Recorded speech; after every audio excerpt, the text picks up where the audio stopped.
சட்டப்பேரவையில் தாக்கல் செய்யப்பட்ட ஆறுமுகசாமி விசாரணை ஆணையத்தின் சமர்ப்பிப்பு பல்வேறு கேள்விகளை எழுப்பியிருக்கிறது. இது தொடர்பான கூடுதல் விவரங்களை தர செய்தி அறையிலிருந்து செய்தியாளர் முகிலன் இணைப்பில் இருக்கிறார்.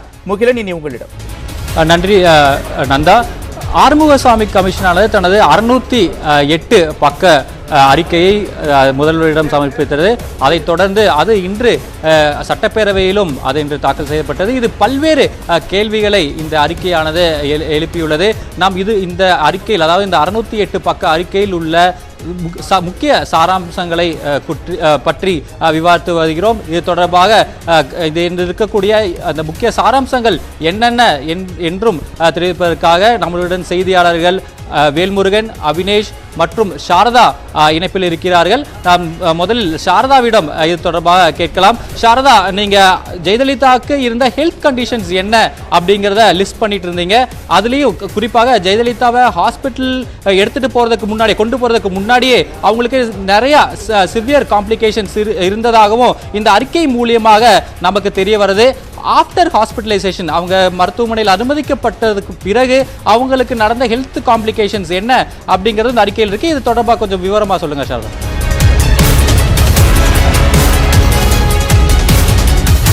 அவர் மருத்துவமனையில் அனுமதிப்பதற்கு முன்பாகவே அவருக்கு நாள்பட்ட நுரையீரல் பாதிப்பு மற்றும் வயிறு சம்பந்தமான பிரச்சனைகள், இரத்த அழுத்தம் மற்றும் உடல் பருமன் உள்ளிட்டவை பிரச்சனையாக இருப்பதாக பார்த்திருந்தோம். அவர் மருத்துவமனையில் அனுமதிக்கப்பட்டது சரியான முடிவு, சரியான நேரத்தில் கொண்டு வரப்பட்டிருக்கிறார் என்பதை அறிக்கை தெரிவித்திருக்கிறது என்பதை பார்த்திருந்தோம். அவர் மருத்துவமனைக்கு வந்த பிறகு அவர் ஐசியூவில் அட்மிட் செய்யப்பட்ட பிறகு அவருக்கு செய்த பரிசோதனைகள் மூலமாக அவருக்கு சிறுநீர் தொற்று இருந்ததன் காரணமாக செப்சிஸ் எனப்படக்கூடிய இரத்தத்தில் ஏற்படக்கூடிய தொற்று இருப்பது கண்டறியப்பட்டது. அது மட்டுமல்லாமல் அவருக்கு நுரையீரலிலும் மற்றும் இருதயத்திலும் பாதிப்பு இருக்கிறது என்பது கண்டறியப்பட்டது. நுரையீரலில் நீர் கோர்த்துக் கொள்வது என்று சொல்லப்படும், அதுபோல நுரையீரலில் தேவையற்ற நீர் வந்து தேங்கி இருக்கிறது, அப்படி ஒரு பாதிப்பு இருந்தது கண்டறியப்பட்டது. மேலும் இருதயத்திலும் கூட சில நுண்கிருமிகள் காரணமாக நுண்கிருமிகள் கொத்து கொத்தாக இருந்து ஒரு தொற்று ஏற்பட்டிருக்கிறது என்பதையும் கூட கண்டறிந்திருக்கிறார்கள். வெஜிடேஷன் என்று கூறப்படுகிறது. எனவே நுரையீரல், இருதயம் மற்றும் சிறுநீர் தொற்று காரணமாக நான் குறிப்பிட்ட அந்த செப்சிஸ் ஆகியவை இருப்பது முதலில் அவர் மருத்துவமனைக்கு வந்த பிறகு செய்யப்பட்ட பரிசோதனைகள் மூலமாக கண்டறியப்பட்டிருக்கிறது. இதில் முக்கியமாக இந்த அறிக்கையில் பேசப்படுவது என்ன என்றால், இருதயத்தில் ஏற்பட்டிருக்கக்கூடிய பாதிப்புக்கு முறையான சிகிச்சை வழங்கப்பட்டதா இல்லையா, முறையான மருத்துவ நிபுணர்களிடம் கருத்து கேட்கப்பட்டு அந்த கருத்து ஏற்கப்பட்டதா இல்லையா என்பது இந்த அறிக்கையில் பேசப்பட்டு அது சரியாக பின்பற்றப்படவில்லை என்பது இந்த அறிக்கை அப்போலோ மருத்துவமனை மீது வைக்கக்கூடிய குற்றச்சாட்டாகும். அது என்னவென்று பார்த்தால், அவருக்கு நுரையீரலில் இருக்கக்கூடிய பாதிப்பு என்பது நுரையீரல் இருதயத்தில் இருக்கக்கூடிய நான் குறிப்பிட்ட அந்த நுண்கிருமிகள் காரணமாக ஏற்படக்கூடிய அந்த தொற்று அது செப்டம்பர் 26ஆம் தேதி அப்படியான தொற்று இருக்கலாம் என்று சந்தேகிக்கப்பட்டு 28ஆம் தேதி அது உறுதி செய்யப்படுவதாக தெரிவிக்கிறார்கள். அதற்கு பிறகு அந்த தொற்று இருப்பது உறுதி செய்யப்பட்ட பிறகு என்ன செய்ய வேண்டும் என்பது குறித்து பல்வேறு மருத்துவ நிபுணர்களுடன் ஆலோசிக்கப்படுகிறது. அப்பொழுதுதான் அமெரிக்காவில் இருக்கக்கூடிய டாக்டரும் கூட அவரிடம் கருத்து கேட்கப்பட்டு அவர் நேரில் வந்து முன்னாள் முதல்வர் ஜெயலலிதாவை பார்த்து பரிசோதனை செய்து அவருக்கு ஆஞ்சியோ தேவைப்படும் என்பது தெரிவிக்கப்பட்டிருக்கிறது. ஆனால் அப்போலோவில் இருக்கக்கூடிய மருத்துவர் பாபு ஆப்ரஹாம் அவர் சரியான முடிவு எடுக்கவில்லை என்பதை இந்த அறிக்கையானது குற்றம் சாட்டுகிறது. அவருக்கு ஒரு அறுவை சிகிச்சை செய்ய வேண்டும் என்று மருத்துவர்கள் தெரிவித்திருந்த பொழுதும் கூட யூகேவில் இருந்து மற்றொரு மருத்துவர், அவரை நேரில் சந்திக்காத ஒரு மருத்துவர், நேரில் பார்த்து பரிசோதனை செய்யாத ஒரு மருத்துவர் அப்படியான அறுவை சிகிச்சை தேவை இல்லை என்று கூறியிருக்கிறார். அவர் கூறிய அந்த கருத்தை அப்போலோ மருத்துவமனை ஏற்றுக்கொண்டுள்ளது என்று தெரிவிக்கப்பட்டிருக்கிறது. ஆனால் அந்த அறுவை சிகிச்சையை செய்திருக்க வேண்டும், ஏனென்றால் அது உயிர் காக்கக்கூடிய அறுவை சிகிச்சை என்று இந்த அறிக்கையில் மருத்துவர்கள் கூறியிருப்பதாக இந்த அறிக்கையில் தெரிவிக்கப்பட்டிருக்கிறது.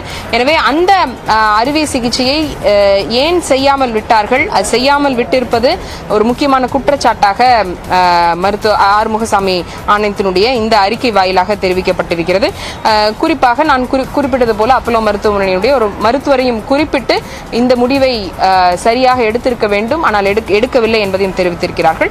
அது மட்டுமல்லாமல் இந்த தொற்று இருப்பது, நான் கூறிய இந்த செப்சிஸ் எனப்படக்கூடிய தொற்று இருப்பது 28ஆம் தேதியே உறுதி செய்யப்பட்டிருந்தாலும் கூட அடுத்து என்ன செய்வது என்று மருத்துவ வல்லுநர்களுடன் அவர்கள் மருத்துவமனை ஆலோசனை செய்து வந்திருந்தாலும் கூட இடையில் நவம்பர் 12ஆம் தேதி செய்தியாளர்களை சந்தித்த பொழுது அப்பல்லோ குழுமத்தினுடைய தலைவர் பிரதாப் ரெட்டி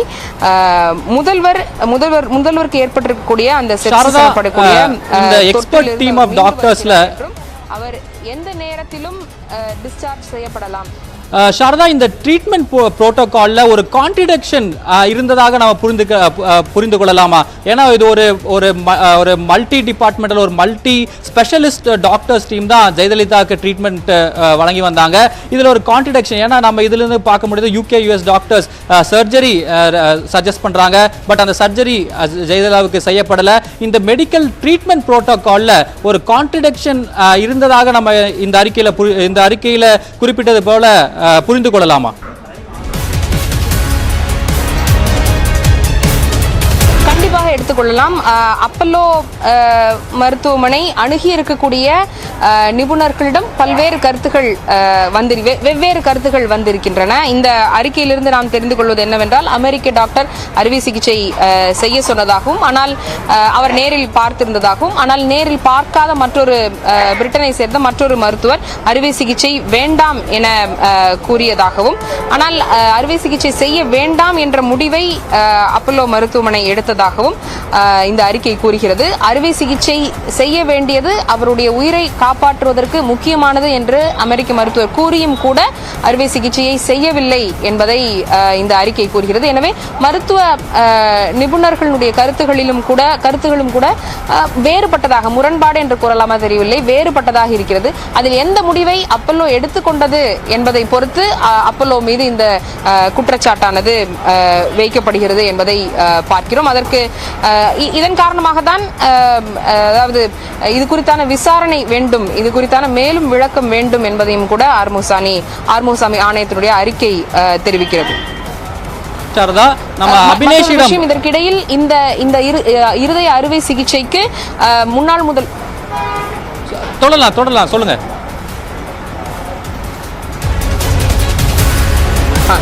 இந்த அறுவை சிகிச்சை குறித்து, அதாவது அமெரிக்க டாக்டர் அறுவை சிகிச்சை செய்ய வேண்டும் என்று தெரிவித்த பிறகு இது குறித்தாக முன்னாள் முதல்வர் ஜெயலலிதா அவர்களிடமும் கேட்கப்பட்டு அவர் அந்த சிகிச்சை செய்ய ஒப்புக்கொண்டார் என்றும், அதாவது அஸ்டியூட் லேடி என்று இந்த அறிக்கையில் அவரை குறிப்பிடுகிறார்கள். அதாவது சரியான நேரத்தில் சரியான முடிவை எடுக்கக்கூடிய ஒரு பெண்மணியாக இருந்த முதல்வர் ஜெயலலிதா இந்த அறுவை சிகிச்சையை செய்து கொள்ள வேண்டும் என்று தன்னுடைய இசைவை தந்ததாகவும் இந்த அறிக்கையில் குறிப்பிடப்பட்டிருக்கிறது. அதற்கு பிறகு பெறப்பட்ட மற்றொரு மருத்துவருடைய அவருடைய கருத்தின் அடிப்படையில் ஏன் அறுவை சிகிச்சை செய்ய வேண்டாம் என்று அப்பல்லோ மருத்துவமனை முடிவு செய்தது என்ற கேள்வியையும் இந்த அறிக்கை எழுப்புகிறது. தொடர்ந்து அபினேஷிடம் பேசலாம். அதுக்கு முன்னாடி ஒரு சின்ன இடைவேளை. முன்னாள் முதல்வர் ஜெயலலிதாவுக்கு வழங்கப்பட்ட சிகிச்சை மற்றும் அவரது இறப்பு தொடர்பாக ஆறுமுகசாமி கமிஷன் அளித்த அறிக்கையின் தொடர் நிலையில் நாம் இருக்கிறோம். இது தொடர்பாக மேலும் கருத்துக்களை பதிவு செய்வதற்காக செய்தியாளர் அபினேஷ் நம்முடன் இணைப்பில் இணைகிறார். அபினேஷ், இதுக்கு முன்னாடி நம்ம சாரதாட்ட பேசியிருந்தோம். சாரதாவோட பேசுகிறப்போ ஒரு டிஃப்ரென்ஸ் ஆஃப் ஒப்பீனியன், அதாவது ஜெயலலிதாவுக்கு ட்ரீட்மெண்ட் வழங்கிய அந்த எக்ஸ்பர்ட் பேனலில் ஒரு டிஃப்ரென்ஸ் ஆஃப் ஒப்பீனியன் இருந்ததையும் நம்ம இந்த அறிக்கை மூலியமாக தெரிந்துக்க முடிகிறது. மிக முக்கியமாக இந்த 559வது பக்கத்தில் ஆறுமுகசாமி கமிஷன் ரிப்போர்ட்ல நான் அதில் இருக்கிறத அப்படியே கோட் செய்கிறேன். பம்பாய், UK மற்றும் US மருத்துவமனைகளை அழைத்து ஆன்ஜியோ அறுவை சிகிச்சை செய்வதற்கான கருத்தை பெற்றாலும் ஒரு தனிப்பட்ட நபரின் கட்டாயத்தினால் சட்டவிரோதமாக இலக்கை அடைவதற்காக அதை வெற்றிகரமாக செயல்படுத்தினர். எனவே விசாரணை உத்தரவிட வேண்டும் அப்படின்னு ஒரு குறிப்பிட்டிருக்காங்க. இதோட முக்கியத்துவம் என்ன அபினேஷ்? இது யாரை குறிப்பிடுறாங்க? ஜெயலலிதாவுக்கு வழங்கப்பட்ட சிகிச்சைகளும் அவருடன் இருந்த நபர்களையும் பற்றி குறிப்பிடுறாங்களா? இதோட முக்கியத்துவம் என்ன?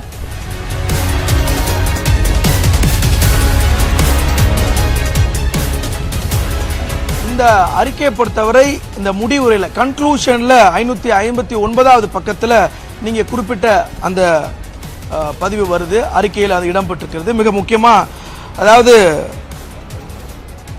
டாக்டர் ஒய்விசி ரெட்டி மற்றும் டாக்டர் பாபு ஆப்ரஹாம் ஆகிய இருவரும் மறைந்த முதலமைச்சருக்கு சிகிச்சை அளித்திருக்கிறாங்க. அவர்கள் பாம்பே, யூகே மற்றும் யுஎஸ்ஏ மருத்துவர்களை அழைத்து ஆன்ஜியோ அறுவை சிகிச்சை செய்வதற்கு ஒரு கருத்தை பெற்றாலும் ஒரு தனிப்பட்ட நபரின் கட்டாயத்தினால் சட்டவிரோதமான ஒரு இலக்கை அடைவதற்கு அதை வெற்றிகரமாக செயல்படுத்தினார். எனவே அதை விசாரணைக்கு உத்தரவிட வேண்டும் அப்படின்னு சொல்லியிருக்காங்க. இந்த அறிக்கையோட மொத்தமே பார்த்தீங்கன்னா மொத்த அறிக்கை அந்த 68 பக்கத்திலையும் எல்லோரோட பெயரையும் தெளிவாக குறிப்பிட்டிருக்கிறார். அதாவது R1 சொல்லக்கூடிய சசிகலா, R2 சொல்லக்கூடிய அப்போலோ மருத்துவமனை அல்லது அதாவது விசாரணை அறிக்கைகளுடைய சாட்சியங்கள் ஆகிய சாட்சிகளுடைய பெயரெல்லாம் குறிப்பிட்டிருக்கிறாங்க. ஆனால் இந்த இடத்துல மட்டும் மிக முக்கியமாக ஒரு தனிப்பட்ட நபரின் கட்டாயத்தினால் சட்டவிரோதமான இலக்கை அடைவதற்கு அதை வெற்றிகரமாக செயல்படுத்தினார். எனவே அதை விசாரணைக்கு உத்தரவிட வேண்டும் அப்படிங்கிறது ஓய்வு பெற்ற நீதிபதி ஆறுமுகசாமி இதில் ஒரு கான்ஸ்பிரசி தியரி சொல்றார் அப்படிங்கிறதான் புரிஞ்சுக்கணும். அதாவதுனா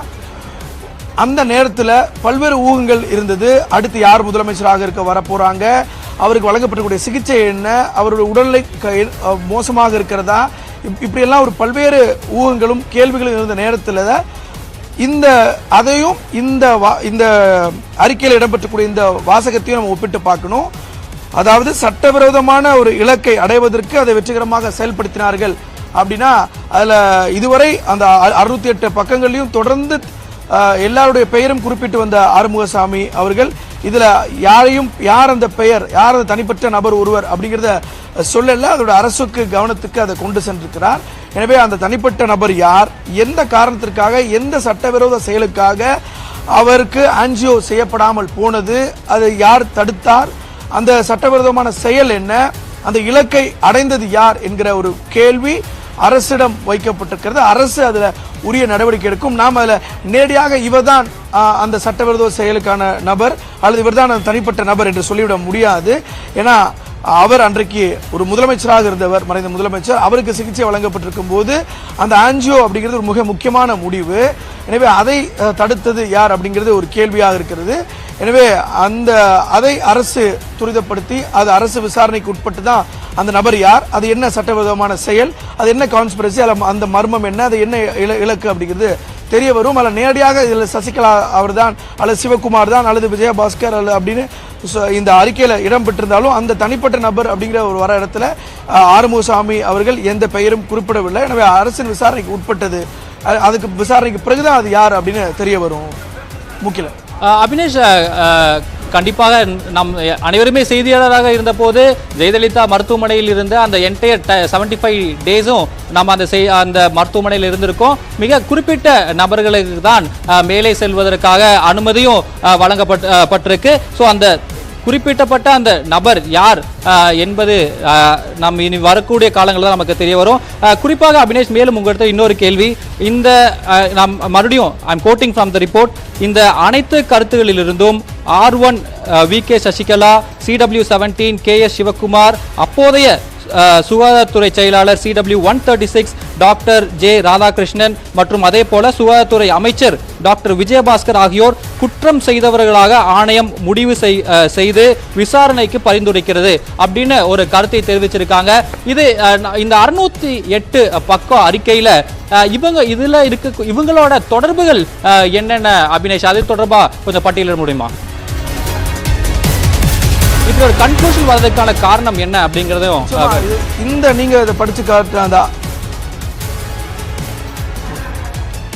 இந்த அறிக்கை அந்த அறிக்கையோட 608 பக்கங்கள் கன்க்ளூஷன் முடிவுரையில இந்த ஆறுமுகசாமி அவர்கள் இந்த கருத்தை சொல்லியிருக்கிறார். அந்த 4 சாட்சியங்கள் நீங்கள் குறிப்பிட்டது போல திருமதி VK சசிகலா, டாக்டர் சிவகுமார், அதே போல doctor J Radhakrishnan, doctor C Vijayabaskar, இந்த 4 குற்றம் செய்தவர்களாக ஆணையம் முடிவு செய்துள்ளது. எனவே அவர்களை விசாரிப்பதற்கு ஆணையம் பரிந்துரைத்திருக்குது அப்படின்னு சொல்றாங்க. ஏன்னா இந்த இருவரும் அன்றைக்கு, அதாவது குறிப்பாக அப்போதைய சுகாதாரத்துறை செயலாளர், அப்போதைய சுகாதாரத்துறை அமைச்சர், இவர்கள் இருவரும் நாள்தோறும் அப்போலோ மருத்துவமனைக்கு அந்த 75 நாட்களும் தவறாது அங்கு இருந்தவர்கள். அதே போல ஜெயலலிதாவுடைய உறவினர்களாக, அதாவது ஜெயலலிதாவுடைய தோழியாக இருக்கக்கூடிய சசிகலா மற்றும் அவரது உறவினரான டாக்டர் சிவகுமார் இந்த இருவரும் அந்த 75 நாட்களும் அந்த அப்போலோ மருத்துவமனையில் இருந்தவர். எனவே இந்த நால்வரும் ஜெயலலிதா அவர்களுக்கு வழங்கப்பட்ட சிகிச்சை, அவருக்கு வழங்கப்பட்ட பாதுகாப்பு, அங்கே இருந்த சிசிடிவி கேமராக்கள், அங்கு நடத்திய கூட்டங்கள், அங்கு திருப்பரங்குன்றம் அதே போல தஞ்சாவூர் ஆகிய அங்க தொகுதியில தேர்தல் நடக்கும்போது ஏ மற்றும் பி ஃபார்ம் நடக்கக்கூடிய அந்த கூட்டங்கள், காவிரி நடுவர் தொடர்பான அந்த கூட்டம், இவை எல்லாத்திலையும் அவங்க நேரடியாக இருந்தவங்க. இப்படி இருக்கக்கூடிய நிலையில அவருக்கு ஆன்ஜியோ சிகிச்சை அளிக்க தவறியது யார்? அதே போல வெளிநாடுகளுக்கு அழைத்து செல்ல அதுல ஆர்வம் காட்டாதது ஏன்? இப்படி பல்வேறு கேள்விகள் ஆறுமுகசாமி ஆணையத்திற்கு எழுந்திருக்கிறது. எனவே அவர் பல்வேறு சாட்சியங்களிடம் பெறப்பட்ட சாட்சியத்தின் அடிப்படையில் இந்த நால்வரையும் குற்றம் செய்தவர்களாக அவர் கருதுகிறார். அந்த அடிப்படையில் அவரை இந்த 4 பேரையும் அரசுக்கு பரிந்துரை செய்கிறாங்க. அதில் மிக முக்கியமாக திருமதி வி கே சசிகலாவை பொறுத்தவரை அவர் ஜெயலலிதா அவர்களோடு ஏறக்குறைய 33 ஆண்டுகள் இருந்தவர். அவரோடு இருந்தவர், அவருடைய அதே கட்சி நடவடிக்கைகள், தனிப்பட்ட வாழ்க்கை ஒன்றோடு கலந்திருப்பவர் என்பதால் அவர் இந்த விவகாரத்தில் அவருக்கு வழங்கப்பட்ட சிகிச்சை விவகாரத்தில் ஏன் ஒரு அஜாக்கிரதையாகவோ அல்லது வெளிநாடுக்கு அழைத்து செல்வதற்கு தாமதமாகவோ உள்ள பல்வேறு முரண்கள் அவர் அளித்த சாட்சியங்களிலும் மற்ற சாட்சிகளுடைய பதில்களிலும் அவருக்கு ஏற்பட்டிருக்கலாம். எனவே ஆறுமுகசாமி ஆணையம் சசிகலா அவரை குற்றம் செய்தவர்களாக கருதுகிறது.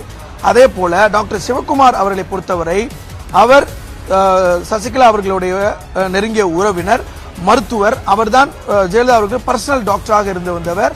ஏற்கனவே ஜெயலலிதா அவர்களுக்கு சிகிச்சைக்கு அனுமதிக்கப்பட்டிருப்பதற்கு முன்பாகவே பல்வேறு டயக்னோஸ் இருந்து அவங்க அதுக்கான சிகிச்சை எடுத்துட்டு வராங்க. அதுல மிக முக்கியமான ஒரு வார்த்தையை ஆறுமுகசாமி ஆணையம் கோட் பண்றார். அதாவது அவர் 22ஆம் தேதி செப்டம்பர் மாதம் 2016ஆம் ஆண்டு மருத்துவமனையில் அனுமதிக்கப்படுவதற்கு முன்பு டாக்டர் சிவகுமார் உடைய பரிந்துரைப்படி பலதரப்பட்ட பாரபட்சமின்றி மாத்திரைகளை உட்கொண்டார் அப்படிங்கிற வார்த்தையை சொல்றார். ஸோ அவங்க டேப்லெட்ஸ் எடுத்துக்கிட்டது என்ன காரணத்தினால, எதுக்காகங்கிறது ஜெயலலிதா அறிந்திருந்தாரா தான், அதாவது ஹெர்செல்ஃப் அதை அவங்களுக்கு தெரிஞ்சிருந்ததா, எதுக்காக நம்ம இந்த மாத்திரை எடுத்துக்கிறோம் அப்படிங்கிறது தெரிஞ்சிருக்கிறதா, அதெல்லாம் அவர்களுக்கு தெரியப்படுத்தப்பட்டதா அப்படிங்கிற ஒரு கேள்வி நிச்சயமாக டாக்டர் சிவகுமாரிடம் முன்வைக்கப்பட்டிருக்கும். அதில் ஏற்பட்டிருக்கக்கூடிய முரணும் நான் முன்பே சொன்னது மாதிரி மற்ற சாட்சியங்கள் அளித்த அந்த முரண்கான கருத்தின் காரணமாக டாக்டர் சிவகுமாரும் அந்த குற்றம் செய்தவர்களாக ஆறுமுகசாமி ஆணையம் அவர் கருதுகிறார். அதனால் அவரையும் அந்த பட்டியலில் சேர்த்திருக்கிறாங்க. அப்போதைய சுகாதாரத்துறை செயலாளரை பொறுத்தவரை அவர் ஜெயலலிதா அவர்களுக்கு வழங்கப்பட்ட சிகிச்சையை ஒருங்கிணைக்கிறதும், அதே போல லண்டன் மருத்துவர் ரிச்சர்ட் பீலே, அதே போல எய்ம்ஸ் மருத்துவர் குழு வந்தாங்க. இவங்களை ஒருங்கிணைக்கக்கூடிய அந்த கோஆர்டினேட் பண்றக்கூடிய பணியில அவர் அன்றைக்கு இருந்தார். அரசினுடைய முதன்மை செயலராகவும் இருந்தார், குறிப்பாக சுகாதாரத்துறை செயலராகவும் இருந்தார். எனவே அப்படியாக இருக்கும் பொழுது ஏற்கனவே டாக்டர் பீலே சொன்னது போல அவருக்கு ஆன்ஜியோ செய்ய வேண்டும் அப்படிங்கறத சொன்னதும் இருக்கட்டும், அல்லது அவரை அமெரிக்காவுக்கு அல்லது வெளிநாடுகளுக்கு அழைத்து செல்வதற்காகட்டும், அப்போது அந்த முடிவுல திடகாத்திரமாக இருந்தது ஏன்? அதுல மிக முக்கியமாக இதே போன்று டாக்டர் ராதாகிருஷ்ணனுடைய சாட்சியின் அடிப்படையில் அவரிடம் விசாரிக்கும் போது அறிக்கையில் ஒரு மிக முக்கியமான ஒன்று சொல்றாங்க. ஏன் அவரை மருத்துவமனை அதாவது வெளிநாடுகளுக்கு அழைத்து செல்லப்படவில்லை அப்படின்னு அப்போதைய சுகாதாரத்துறை செயலாளரிடம் கேள்வி கேட்ட போது, ஆறுமுகசாமி ஆணையம் கேள்வி கேட்கும் போது, அது நம்முடைய இந்திய மருத்துவர்களை அவமானப்படுத்தக்கூடிய ஒரு செயலாக அமையும் அப்படிங்கிறது டாக்டர் ஜே ராதாகிருஷ்ணனுடைய ஒரு சாட்சியமாக இருக்கிறது. எனவே அதையும் இதெல்லாம் வைத்து பார்க்கும் பொழுது அவர் மீது ஒரு முரண் ஆறுமுகசாமி ஆணையத்துக்கு ஏற்பட்டிருக்கிறது. எனவே அவர் மீது குற்றம் செய்தவராக ஆறுமுகசாமி ஆணையம் கருதி அவரையும் அந்த பட்டியலில் சேர்த்திருக்கிறது. அதே போல 4வது நபராக டாக்டர் சி விஜயபாஸ்கர் அப்போதைய சுகாதாரத்துறை அமைச்சரும் அந்த விசாரணைக்கு பரிந்துரைத்திருக்கிறார். அதுக்கு காரணம் அவருக்கு அளிக்கப்பட்ட சிகிச்சையாக இருக்கட்டும், அப்போலோ மருத்துவமனையோட தொடர்பு கொள்ளதாகட்டும். ஏன்னா அன்றைக்கு அவர் அமைச்சர், முதலமைச்சருடைய கேபினட்ல கூடிய ஒரு அமைச்சர், முதலமைச்சருக்கு வழங்கப்படக்கூடிய சிகிச்சையை அன்றைக்கு அங்கிருந்து அது இல்லாமல் அவர் ஒரு மருத்துவர். எனவே அப்போலோ மருத்துவமனை தலைவராக இருக்கட்டும், அங்கு வழங்கப்படக்கூடிய சிகிச்சை அதையும் ஒருங்கிணைக்கக்கூடிய பணியில் அவரும் இருக்கிறார். எனவே ஒரு முதலமைச்சருக்கு என்ன மாதிரியான பிரச்சனைகள் இருக்கிறது, எந்த சூழ்நிலையில் அவர் இங்கே அனுமதிக்கப்பட்டார், அவருடைய உடலை எவ்வளவு மாற்றம் ஏற்பட்டிருக்கிறது. எனவே இதில் குறிப்பாக அப்போது வந்திருந்த செய்தித்தாள்களிலும் ஊடகங்களிலும் வந்த செய்திகள், அவர் விரைவில் டிஸ்சார்ஜ் செய்யப்படுவார் என்கிற அந்த பதில்கள், இவற்றையெல்லாம் அவரும் கவனித்திருக்கிறார். எனவே அவரோட அன்றைக்கு கேபினட்ல கூடிய ஒரு அமைச்சர்.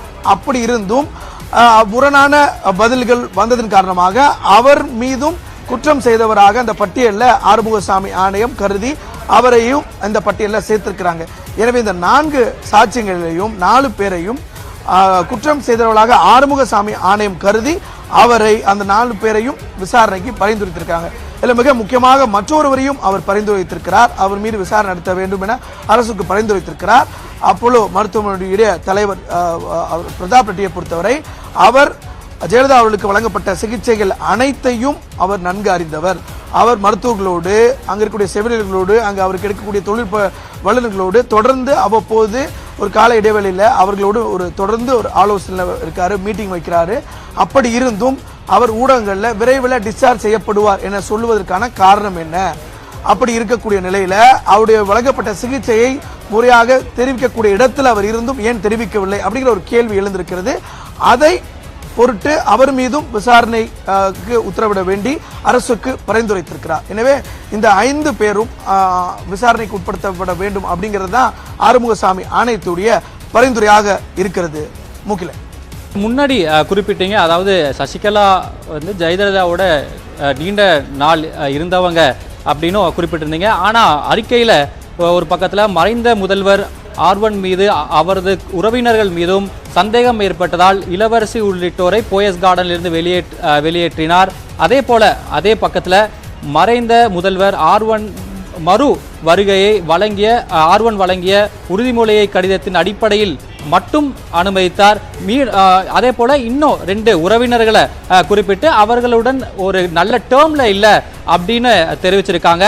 அதே பக்கத்தில் இந்த யாரு கூட அவங்க நல்ல டேர்ம்ல இல்லையோ அதே உறவினர்கள் மருத்துவமனையில் சுமார் 10 அறைகள்ல இருந்ததாக இந்த ஆணையத்தின் அறிக்கை சொல்லுது. இதை நம்ம எப்படி புரிஞ்சுக்கணும் அபினேஷ்? ஏன்னா சசிகலாக்கு மட்டும்தான் மீண்டும் வருவதற்கு, அவங்களோட இருப்பதற்கு ஜெயலலிதா அனுமதி வழங்கி இருக்கிறார். ஆனால் சசிகலாவோட அனைத்து பல உறவினர்கள் இந்த மருத்துவமனையில் 10 அறைகளில் தங்கி இருந்ததாக இந்த அறிக்கையை தெரிவிக்கிறது. இதை நம்ம எப்படி புரிஞ்சுக்கணும் அபினேஷ்?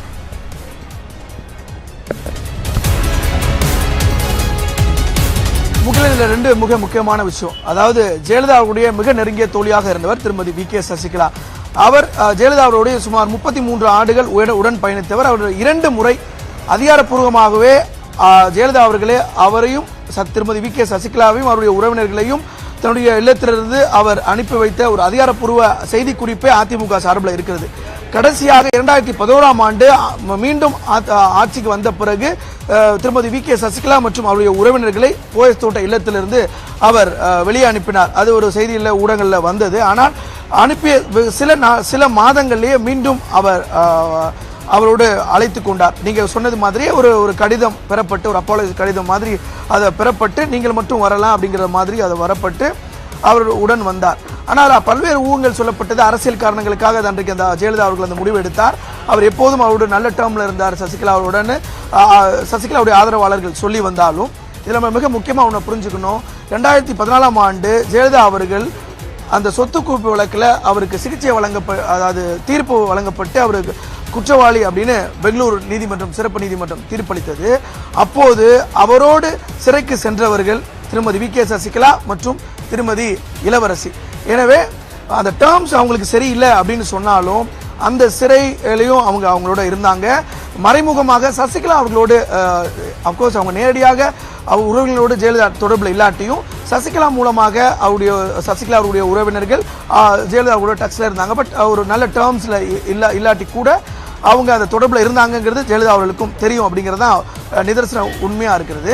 ஆனால் இன்னைக்கு இந்த கமிஷன்லாம் பார்த்தீங்கன்னா கமிஷனில் எப்போ அவங்க வெளியே போனாங்க, அகைன் எப்போ அந்த குடும்பத்துக்குள்ளே வந்தாங்க, ஏன் வந்தாங்க அப்படிங்கிறதையும் பிரமாண பத்திரமாக மூலமாக சசிகலா சொன்னதும், அதே போல் இளவரசி தரப்பில் சொன்னதும், அதே போல் இளவரசியோட மகளாக இருக்கக்கூடிய கிருஷ்ணபிரியா சொன்ன வாக்குமூலம் அடிப்படையில் இன்னைக்கு அந்த அறிக்கையில் ஆறுமுகசாமி அவர்கள், நீதிபதி அவர்கள் அதை குறிப்பிட்டிருக்கிறாங்க. எனவே அவருக்கு வழங்கப்பட்ட சிகிச்சையோடு நம்ம ஒப்பிட முடியாது. ஆனாலும் திருமதி வி.கே. சசிகலா அந்த 75 நாட்களும் அங்கே இருந்தார். எனவே நம்பகத்தன்மையான தனது குடும்பத்தோட ஒருவர் அங்கே இருக்கணும் அப்படிங்கிறதுனால அவரோட குடும்பத்தார் பலர் நீங்க சொன்ன மாதிரி ஒரு 10 அறையில் அங்கே இருந்தது உண்மைதான். அதைத்தான் ஆறுமுகசாமி ஆணையம் அந்த அறிக்கையில பதிவு செய்திருக்கிறாங்க. முகில நன்றி அபினேஷ். தொடர்ந்து இணைப்பில் இருங்க. ஒரு சிறிய இடைவேளைக்கு பின்னும் மீண்டும் இது தொடர்பாக நாம் விவாதிக்கலாம். ஜெயலலிதாவுக்கு வழங்கப்பட்ட சிகிச்சைகள் மற்றும் தொடர்ந்து அவரது மரணம் தொடர்பாக விசாரிப்பதற்காக அமைக்கப்பட்ட ஆறுமுகசாமி கமிஷன் தற்போது சமர்ப்பித்திருக்கக்கூடிய அந்த அறிக்கையின் இருக்கக்கூடிய முக்கிய சாராம்சங்களை தான் நாம் தொடர்ந்து பார்த்து வருகிறோம். இது தொடர்பாக மருத்துவ ரீதியாக நம்மளிடம் கருத்துக்களை முன்வைப்பதற்காக சாரதா தற்போது இணைப்பில் இணைகிறார். சாரதா, இந்த 600 பக்கம் ரிப்போர்ட்ல பேஜ் நம்பர் 174ல அவங்க ரொம்ப தெளிவாக குறிப்பிடுறாங்க. அதாவது இந்த மருத்துவர் யூகே மருத்துவர் ரிச்சர்ட் பீலே முன்னாள் முதல்வர் ஜெயலலிதாவை முதலில் அந்த மருத்துவமனை அறையில் பார்த்த உடனேயே அவர்களை வெளிநாட்டிற்கு அழைத்து செல்ல வேண்டும் அப்படிங்கிற ஒரு கருத்தையும் பதிவு செஞ்சிருக்காரு. நான் இந்த ரிப்போர்ட்ல என்ன இருக்குங்கிறத அப்படியே கோட் பண்றேன். He stated to CWKS Sivakumar, அதாவது சசிகலாவின் உறவினர் சிவகுமாரிடம், that an air ambulance can be arranged to shift late CM to United Kingdom and that he himself is willing to accompany her.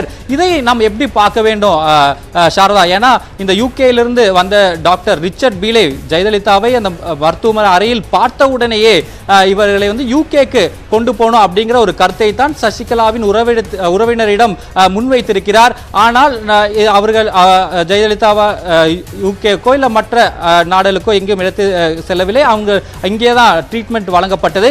இதை நாம் எப்படி புரிந்து கொள்ளணும் சாரதா?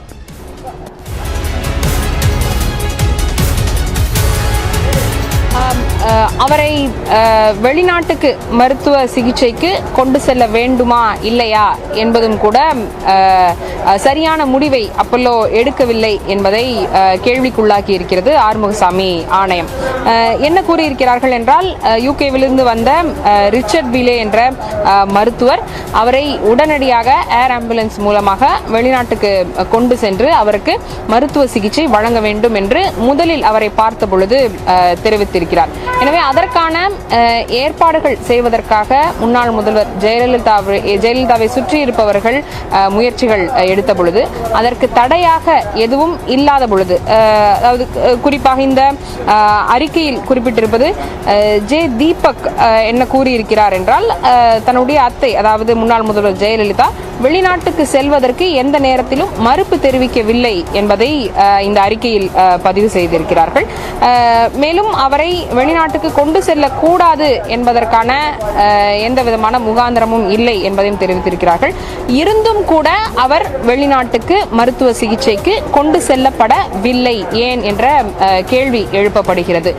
இதே மருத்துவர் ரிச்சர்ட் பீலே அவரை இரண்டாவது முறை அவரிடம் கேட்ட பொழுது அவருக்கான அந்த அறுவை சிகிச்சை இப்பொழுது தேவைப்படவில்லை என்றும், இந்த நேரத்தில் தான் நாம் ஏற்கனவே குறிப்பிட்ட அந்த அமெரிக்க மருத்துவர் அவருக்கு அறுவை சிகிச்சை செய்ய வேண்டும் என்பதை வலியுறுத்தி இருந்த பொழுது இரண்டாவது முறையாக பார்த்த இந்த யூகே மருத்துவர் ரிச்சர்ட் பீலே அவருக்கான அந்த அறுவை சிகிச்சை தேவையில்லை, அவர் தற்பொழுதுதான் உடல் நலம் தேறி வருகிறார், அதாவது இதை குறிப்பிட்டிருக்கிறார்கள். Now only she is improving. இப்பொழுதுதான் உடல் நலம் தேறி வருகிறார், இந்த நேரத்தில் அவரை வெளிநாட்டுக்கு கொண்டு செல்ல வேண்டிய அவசியம் இல்லை என்று தெரிவித்திருப்பதாகவும் இந்த அறிக்கையில் தெரிவிக்கப்பட்டிருக்கிறது. ஆனால் இந்த முடிவு சரியானது என்று ஆறுமுகசாமி ஆணையம் கருதுவதாக தெரியவில்லை. எனவேதான் இதை குறிப்பிட்டு கேள்வி எழுப்பப்படுகிறது. இது குறித்தாக நமக்கு அரசு தரப்பில் பேசிய பொழுதும் கூட ஏர் ஆம்புலன்ஸுக்கான அனுமதி பெறுவதில் எந்த விதமான தடைகளும் கிடையாது. இதற்கு முன்பு இருந்தது போன்ற சில ஆண்டுகளுக்கு முன்பு அல்லது முன்னாள் முதல்வர் எம்ஜிஆர் அவர்கள் இருந்தது போன்ற சூழ்நிலைகள் தற்பொழுது கிடையாது.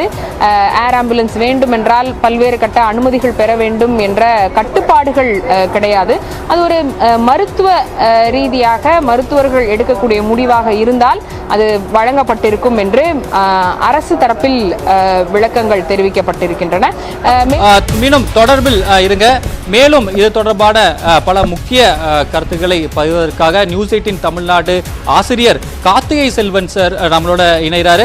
சார், நம்ம செய்தியாளர்கள் பல்வேறு முக்கிய அதாவது இந்த அறிக்கையில் இருக்கக்கூடிய முக்கிய சாராம்சங்களை பட்டியலிட்டனர். நீங்க அவர்கள் பேசியதும் கேட்டீர்கள். இதை இன்னும் இந்த அறிக்கையில் இருக்கக்கூடிய இந்த முக்கிய பாயிண்டர்ஸ் என்ன சார்? அதே போல இந்த அறிக்கை வந்தது பிறகு நம்ம முன்னாள் மருத்துவத்துறை அமைச்சர் விஜயபாஸ்கர், ஓ பன்னீர்செல்வம் தெரிவித்த கருத்துக்களையும் நாம கேட்டோம். அதே போல ஜே தீபா நமக்கு அளித்த இந்த பிரத்யேக பேட்டியில இது ஒரு முதல் கட்ட விசாரணையா தான் பார்க்கணும் அப்படிங்கிற ஒரு கருத்தை முன் வச்சிருக்காங்க. இதை நம்ம எந்த கான்டெக்ட்ல பார்க்கணும் சார் என்பதை ஆணையம் அழுத்தமா இதுல குறிப்பிடுகிறது. இன்னொரு இடத்துல இவருக்கான சிகிச்சை கொடுக்கப்படுவதை தடுத்திருக்கிறார்கள்.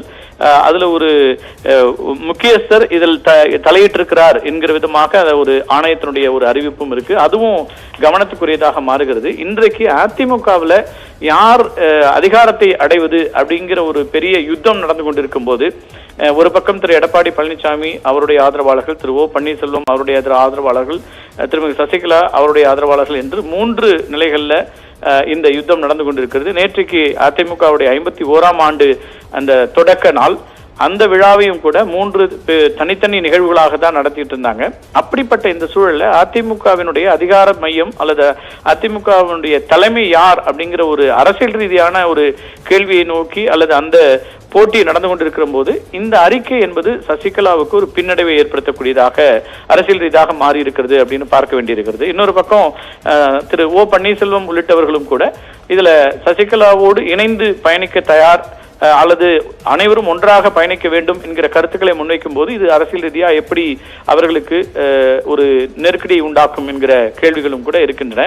என்றால் தொண்டர்களை பொறுத்தவரை ஜெயலலிதா அவருடைய மரணம் இந்த விஷயங்கள்ல ரொம்ப ஒரு பெரிய ஒரு அதுல என்ன மரணம் இருக்கிறது, அவருக்கு என்ன விதமான சிகிச்சை கொடுக்கப்பட்டது என்கிற விஷயங்களை தெரிந்து கொள்வதில் மிகுந்த ஆர்வத்தோடு இருந்தார்கள். அதுல ஒரு ஆணையம் குறிப்பிடுகிற ஒரு புள்ளி ரொம்ப முக்கியமானதாக இருந்தது. அதுல அவங்க குறிப்பிட்டிருந்தாங்க, some sympathy should have bestowed on former CM அப்படிங்கிற ஒரு ஒற்றை வரி அதுல இடம்பெறுகிறது. அப்படி ஒரு சிம்பத்தி தேவைப்பட்ட இடத்தில் ஜெயலலிதா இருந்திருக்கிறார். மிகப்பெரிய ஒரு அதிகாரத்தில் இருந்தவர், லட்சக்கணக்கான தொண்டர்களுடைய தலைவராக பல ஆண்டுகள் நீடித்தவர், அதிமுகவை மிகுந்த ஒரு செல்வாக்கோடு வழி நடத்தி கொண்டிருந்த ஒருவர் கடைசியாக தன்னுடைய இறுதி கட்டங்கள்ல உறவினர்கள் யாரும் இல்லாமல் சிம்பத்திக்கான ஆட்களே இல்லாமல் இருந்தாரா என்கிற விதமான கேள்விகளை ஆணையம் முன்வைக்கிறது. இதெல்லாம் அதுல ரொம்ப கவனிக்கத்தக்க அம்சங்களாக மாறும். அடுத்தடுத்த நாட்கள்ல வரக்கூடிய இந்த அரசியல் கருத்துக்களும் கூட அதை ஒட்டியதாகத்தான் வரும்னு நம்ம பார்க்க வேண்டியிருக்கு. மிகிலன், இதுல நீங்க சொன்னது போல முக்கியமான அம்சங்களா நான் ஒரு ரீகேப் அப்படின்னு சொல்லணும்னா, ரொம்ப அடிப்படையிலேயே ஜெயலலிதா அவருடைய மரணம் என்றைக்கு நடந்தது என்பதுல ஒரு பெரிய 2 விதமான கருத்துக்கள் ஆணையத்துல பதிவு செய்யப்பட்டிருக்கிறது. அதிகாரப்பூர்வமாக அறிவிக்கப்பட்ட டிசம்பர் 5, 2016 அன்றைக்கு இரவு 10:30 மணிக்கு தான் அவர் உயிரிழந்ததாக அப்போ இது அப்போலோ மருத்துவமனையிலிருந்து சொல்லப்பட்டது. ஆனால் அதற்கு முந்தைய நாள் டிசம்பர் 4ஆம் தேதியே மருத்துவமனையில் அளிக்கப்பட்ட சிகிச்சை குறித்து அதுல அவர் இறந்து விட்டார் என்பதாக தீபக்கனுடைய சாட்சியமும் அதே போல ஒரு டெக்னிக்கல் ஸ்டாஃபோட சாட்சியமும் இருக்கிறது. எனவே அந்த சாட்சியங்கள் அடிப்படையிலையும் ரொம்ப முக்கியமா பார்க்கப்படுது. அன்னைக்கு என்ன நடந்ததுங்கிறது தான் பல பேருடைய கேள்வியாக இருக்கும். பொதுவா ஜெயலலிதா அவர்கள் அதாவது மருத்துவமனையில் அனுமதிக்கப்படுவதற்கு முன்னதாக 3 நாட்கள் அதிகப்படியான காய்ச்சல் இருந்திருக்கிறார். அப்ப பாராசிட்டமால் கொடுக்கப்பட்டிருக்கிறது. இதெல்லாம் ஆணையம் சுட்டிக்காட்டுது. அவருடைய மருத்துவராக சசிகலா அவருடைய நெருங்கிய உறவினராக இருக்கக்கூடிய டாக்டர் சிவகுமார் தான் அங்க இருக்கிறார். அவர் குளியலறையிலிருந்து வரும்போது மயங்கி விழுகிறார். அவரை சசிகலாவும் டாக்டர் சிவகுமாரும் தாங்கி பிடித்து அங்கிருந்து அப்போலோவுக்கு ஆம்புலன்ஸ் மூலமா கொண்டு வர்றாங்க. அப்பெல்லாம் நினைவிழந்த நிலையில் தான் வருகிறார். இதெல்லாம் ஆணையம் குறிப்பிடுகிறது. அதுக்கு பிறகு ஐசியூல இருக்கும்போது அவருக்கு நினைவு திரும்புகிறது. அதுக்கு பிறகு அவருக்கான சிகிச்சைகள் கொடுக்கப்படுகின்றன. நம்ம சாரதா விரிவா சொன்னது போல அவருடைய உடல்நலன்ல என்னெல்லாம் பிரச்சனைகள் இருந்தது அப்படிங்கிறதெல்லாம் நம்ம பார்த்தோம். இந்த கடைசி நாட்கள்ல என்ன நடந்தது அப்படிங்கிறது ஆணையத்தினுடைய பக்கங்கள்ல சொல்லப்பட்டிருக்கு. 2016 டிசம்பர் 4 அன்றுதான் முதல் நாள். அன்றைக்கு பகல் 2 மணிக்கெல்லாம் சசிகலா அவர்களுடைய அலறல் சத்தம் கேட்டதா ஒரு செவிலியர் சாட்சியம் அளிக்கிறார். இதுல பல மருத்துவர்கள் உள்ள போய் பார்க்கறாங்க. அப்போ ஒரு வாமிட் எடுத்து ஜெயலலிதா அவர்கள் ரொம்ப ஒரு நெருக்கடியான உடல்நலம் குன்றிய ஒரு நிலையில இருக்கிறாங்க. அப்போ அழுது கொண்டிருக்கிற சசிகலாவை செவிலியர்கள் வெளியே அழைத்து சென்றனர் அப்படிங்கிறதுலாம் ஆணையம் பதிவு செய்து, மாரடைப்புக்கு பிறகு ஜெயலலிதாவுக்கு எக்கோ எடுக்கப்பட்டது. அந்த அன்னைக்கு அவருக்கு ஹார்ட் அட்டாக் வருது. அப்போ எக்கோ எடுக்கப்பட்டது. கடைசியாக எடுக்கப்பட்ட எக்கோ பதிவுல எக்கோ பதிவாகாததால இதய செயல்பாடு நின்றது தெரியவில்லை அப்படிங்கறதெல்லாம் ஆணையம் குறிப்பிடக்கூடிய ஒரு விஷயமாவும் பார்க்கிறோம். அப்ப இதுல ஜெயலலிதா மரண அறிக்கையும் கேள்விகளும் என்னென்னலாம் இருக்கு அப்படின்னும் போது முக்கியமா பாக்குறதுல அன்றைக்கு நள்ளிரவுல இறுதியா கண்ணசைச்சிருக்காங்க ஜெயலலிதாங்கிறதும் அறிக்கையில சொல்லப்படுது. ஜெயலலிதாவுக்கு டிசம்பர் 4ஆம் தேதி மாலை இதய செயலிழப்பு ஏற்பட்டதும் எக்மோ கருவி பொருத்தப்பட்டதாக சொல்லப்பட்ட நிலையில 4ஆம் தேதி நள்ளிரவு இறுதியாக அவர் கண்ணிமை துடித்ததாக மருத்துவமனை அறிக்கை பெண் மருத்துவர் பதிவு செய்துள்ளார். இந்த அறிக்கையின்படி அதற்கான வாக்குமூலம் ஆதாரங்களாக கொடுக்கப்பட்டுள்ளது. அதை பற்றிய தரவுகளை அறிக்கையில காணவில்லை அப்படிங்கிறதும் ஆணையம் சொல்லுது. அதுக்கப்புறம் இன்னொரு கேள்வி என்ன வருதுன்னா, லண்டன் மருத்துவர்கள் பரிந்துரை செய்தும் ஏன் இதய சிகிச்சைக்கான ஒரு அறுவை சிகிச்சை ஏன் தொடங்கப்படவில்லை அப்படிங்கிறது ஒரு முக்கியமான கேள்வியாக இருக்கு.